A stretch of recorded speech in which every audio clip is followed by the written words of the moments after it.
الذي لا نبي بعده. اللهم صل وسلم وبارك على سيدنا محمد وعلى آله وصحبه ومن تبعهم بإحسان إلى يوم القيامة. أيها المؤمنون الحاضرون، اتقوا الله وأطيعوه. إن الله مع الذين اتقوا والذين هم محسنون. وقال تبارك وتعالى في القرآن الكريم: أعوذ بالله من الشيطان الرجيم، بسم الله الرحمن الرحيم.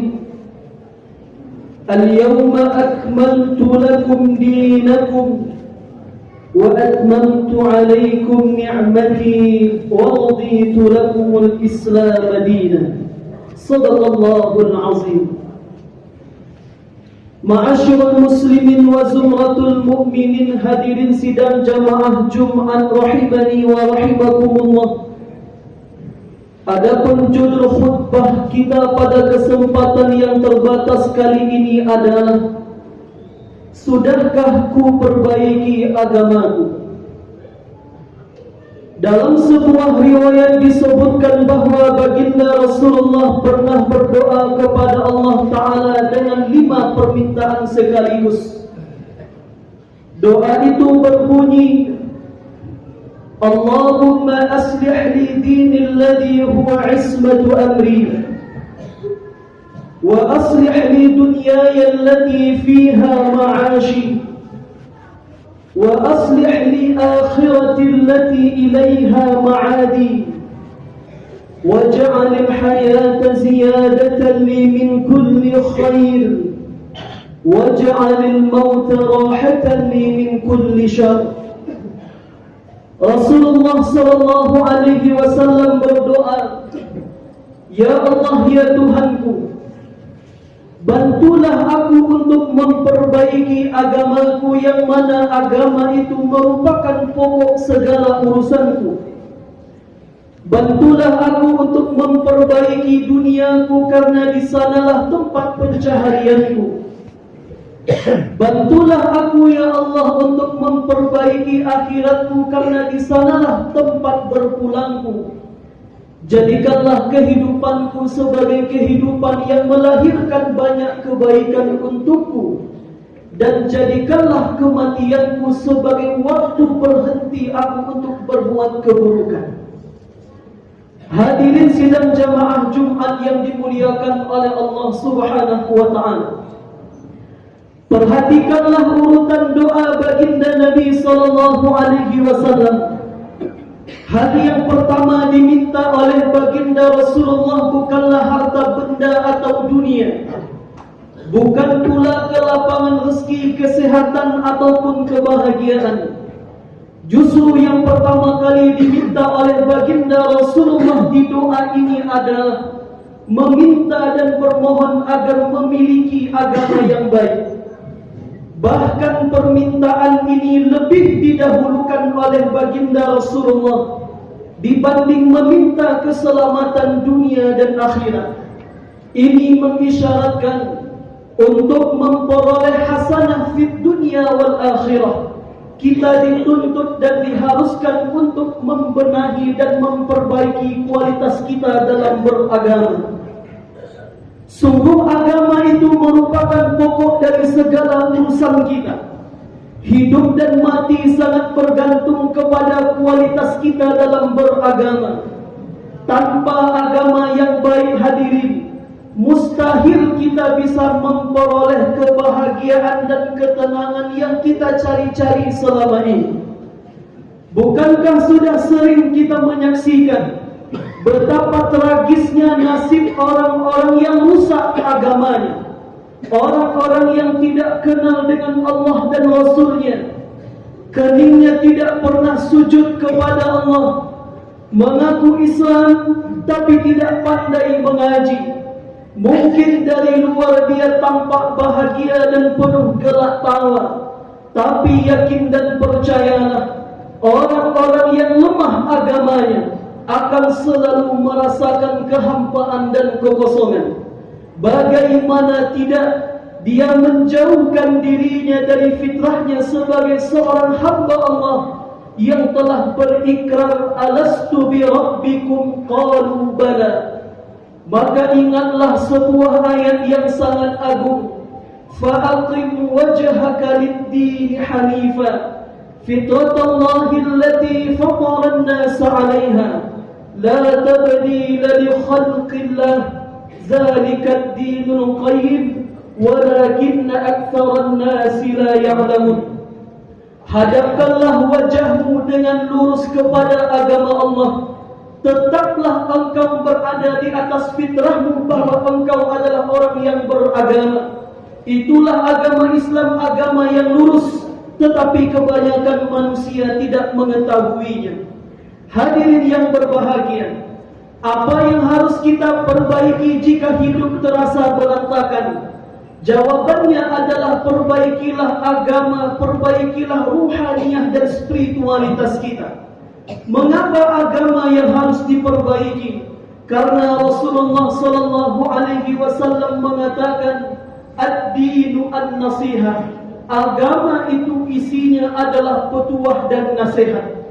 Dengan memperbaiki agama, kita menjadi lebih mengerti mana yang boleh, mana yang dilarang, mana yang asli, mana yang palsu, mana yang bohong, mana yang jujur, mana yang halal, mana yang haram, mana yang terpuji dan mana yang tercela. Memperbaiki agama maknanya kita berupaya untuk memperbaiki hubungan kita dengan Allah serta memperbaiki hubungan kita antar sesama manusia. Memperbaiki agama itu maknanya adalah kita berikhtiar untuk memperbaiki akidah, ibadah, muamalah serta akhlak. Memperbaiki akidah maknanya kita mengokohkan keimanan. Memperbaiki ibadah maknanya kita berusaha untuk membenahi kualitas ibadah-ibadah yang kita lakukan dalam kehidupan sehari-hari, mulai dari solatnya, sedekahnya, puasanya, dan ibadah-ibadah yang lainnya. Memperbaiki muamalah artinya kita bersedia untuk membangun hubungan baik kita dengan orang lain, bersedia menjaga tali silaturahmi, terutama dengan anggota keluarga kita sendiri, dengan menjauhi sikap dan sifat yang membuat orang muak dan benci kepada kita. Memperbaiki akhlak maknanya kita tinggalkan akhlak yang buruk menuju akhlakul karimah. Bahkan lebih jauh dari itu adalah memperbaiki agama. Juga bermakna kita memperbaiki rasa syukur kita kepada Allah yang selama ini masih jauh dari kesempurnaan. Kita perbaiki keikhlasan, ketawakkalan, husnuzan serta kejujuran kita kepada Allah Subhanahu wa ta'ala. Hadirin sidang jamaah Jumat yang dimuliakan Allah, sungguh sangat mahal harga yang harus kita bayarkan jika agama itu betul yang rusak, jika agama itu betul yang lemah dan prematur. Kita akan menjadi manusia-manusia pembangkang, tidak jujur. Kita akan jadi orang yang kemudian mengabaikan ajaran-ajaran agama. Bahkan kita abai terhadap pentingnya menjaga kehormatan diri. Akibatnya kita gagal menghayati keindahan ajaran agama kita sendiri. Bayangkan hadirin apa yang terjadi jika para pemimpin-pemimpin kita rusak agamanya. Tidak menutup kemungkinan dia akan menjadi pemimpin yang bengis, zalim, lagi diktator. Tapi manakala pemimpin-pemimpin kita kuat agamanya, insya Allah dia akan memandang jabatan itu sebagai wasilah untuk menolong orang banyak, bukan malah memanfaatkan jabatan demi keuntungan pribadi. Bayangkan apa yang terjadi jika orang kaya raya, para pengusaha sukses rusak lemah agamanya. Bisa saja dia akan menghalalkan segala cara demi mendapatkan untung besar. Tapi manakala para pengusaha sukses itu kuat dan gigih agamanya, maka insya Allah dia akan sadar betul bahwa dalam hartanya itu ada hak fakir, miskin, yatim dan du'afa yang harus dikeluarkan dalam bentuk zakat dan sedekah. Hartanya akan digunakan untuk menolong agama Allah dan untuk menolong orang-orang yang memperjuangkan agama Allah, bukan untuk ditumpuk-tumpuk apalagi sampai pada tahap pamer-pamer kekayaan. Bayangkan apa yang terjadi jika para penuntut ilmu lemah agamanya. Dia kuliah di bidang hukum, kesehatan, ilmu komputer, arsitektur dan lain sebagainya. Maka yang terjadi adalah para penuntut ilmu yang rusak agamanya, yang ada di otaknya adalah bahwa kebutuhan primer manusia itu adalah makan, makan dan makan. Padahal sejatinya kebutuhan primer insan yang beriman adalah beribadah kepada Allah Subhanahu wa ta'ala. Tatkala seorang ayah kuat agamanya, maka sang ayah akan mendidik besarkan anaknya itu sesuai dengan pedoman agama. Dia pandang anaknya sebagai orang yang akan melanjutkan sujudnya kepada Allah Ta'ala. Dia pandang anaknya itu sebagai orang yang akan melanjutkan cita-citanya. Maka sang ayah yang kuat agama tadi akan memastikan anaknya, meskipun tidak pernah sekolah agama, dia pastikan anaknya harus tetap memiliki kualitas agama yang bagus. Lihatlah orang-orang besar yang kita saksikan hari ini, semua mereka adalah hasil sentuhan tangan dari seorang ayah yang kuat agamanya. Hadirin yang dimuliakan oleh Allah Subhanahu wa ta'ala, pertanyaannya adalah, jika memang memperbaiki agama itu merupakan hal yang paling penting dalam berkehidupan, pertanyaannya, dari mana kita harus memulai untuk memperbaiki agama? Maka jawabannya adalah, mulailah memperbaiki agama itu dari mempelajari ilmu agama. Jangan sampai diri ini bodoh akan ilmu agama. Mungkin dulu kita tidak pernah sekolah agama, tidak mengapa. Tapi hari ini di banyak fasilitas saat ini untuk belajar agama, maka jangan biarkan diri kita bodoh dan jahil akan ilmu agama. Kalau kita tidak punya ilmu agama, bagaimana bisa kita termotivasi untuk memperbaiki agama? Kita tidak diharuskan menjadi pakar dalam ilmu agama. Yang terpenting adalah sedikit demi sedikit kita bergerak untuk belajar ilmu agama. Tengoklah para artis ibu kota yang sudah taubat dan hijrah. Mengapa hari ini mereka jor-joran dalam beramal?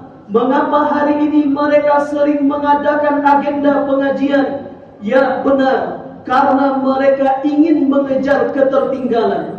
Mereka sudah sadar betul bahwa di dunia ini tidak ada yang lebih lezat, tidak ada yang lebih manis dibanding ilmu agama. Mereka sadar betul bahwa tidak ada yang lebih menakjubkan dibanding kesolehan dan akhlakul karimah. Lihatlah Abu Darda radhiyallahu anhu, seorang sahabat Rasul yang baru masuk Islam pada tahun 2 atau 3 Hijriah. Lihatlah Abu Hurairah yang baru bisa bertemu dengan baginda Rasulullah tahun 8 Hijriah. Dua sahabat mulia ini rela meninggalkan semua kesibukan dunia, bahkan rela mengkesampingkan urusan bisnisnya demi bisa hadir di majelis-majelis baginda Rasulullah sallallahu alaihi wasallam untuk mendapatkan saripati ilmu dari baginda Nabi sallallahu alaihi wasallam. Maka inti dan poin utama khutbah Jumat kita kali ini adalah sebuah ajakan untuk kita bersama. Marilah kita bergerak dan berupaya untuk memperbaiki kualitas kita dalam beragama dengan memperbaiki akidah, ibadah, muamalah serta akhlak kita yang dimulai dengan menuntut ilmu agama. Rasulullah sallallahu alaihi wasallam pernah mengatakan, "Inna hadzal dina yusrun." Sesungguhnya agama ini mudah. Allah tidak pernah menyuruh kita yang sulit-sulit. Allah tidak pernah menyuruh kita menyerut air di dalam laut. Allah tidak pernah memerintahkan kita menjangkau awan di atas langit, memasukkan angin ke dalam botol. Allah tidak pernah menyuruh kita setiap hari mendaki bukit, melewati lembah. Tetapi yang disuruh oleh Allah Ta'ala adalah perintah yang sekiranya akan memberikan keselamatan dan ketenteraman bagi kita dunia dan akhirat. Allah suruh kita sholat, itu pun hanya 5 kali dalam sehari semalam. Maka jangan sampai tinggalkan ibadah sholat. Allah suruh kita puasa, itu pun hanya sekali dalam setahun. Allah suruh berhaji, berkurban, itu pun bagi mereka yang mampu. Allah perintahkan untuk zakat, itu pun yang dikeluarkan hanya 2,5% saja. Artinya setiap perintah dan larangan sudah diatur sedemikian rupa oleh Allah Ta'ala sesuai dengan dosisnya masing-masing. Maka memperbaiki agama itu akan membuahkan sebuah ketakjuban. Betapa indah agama ini, betapa syariatnya sangat mudah. Puncaknya adalah ketakwaan. Kita akan bangga menjadi seorang muslim dan muncul keyakinan inna dina indallahil Islam, bahwa agama satu-satunya yang diridhai oleh Allah Ta'ala hanyalah agama Islam. Maka oleh sebab itu hadirin yang dimuliakan oleh Allah, hidup di zaman seperti sekarang, bukankah ketakutan dan kekhawatiran kita semakin berlipat ganda? Seiring bertambahnya umur bumi, maka semakin banyak kejadian dan fenomena yang terjadi membuat kita mengelus dada. Baru-baru ini kita saksikan seorang gadis belia tukang gorengan, dia dibunuh dengan begitu sadisnya. Betapa peristiwa yang seperti itu menyayat hati dan membuat hati menjadi sendu. Maka apa yang bisa kita pegang kalau bukan Quran dan Sunnah? Apa yang bisa kita perbaiki kalau bukan kualitas agama kita sendiri? Agama itu akan menjadi benteng kita untuk menghadapi zaman seperti sekarang. Maka perbaikilah agamamu. Semakin baik agamamu, semakin engkau merasakan kelezatan iman. Semakin baik agamamu, semakin berkah kehidupanmu. Dan semakin baik agamamu, maka engkau akan bertemu dengan banyak keajaiban dalam hidupmu. Dan semakin baik agamamu, semakin tenanglah kehidupanmu. Fa'tabiru ya ulil albab la'allakum tatafakkarun.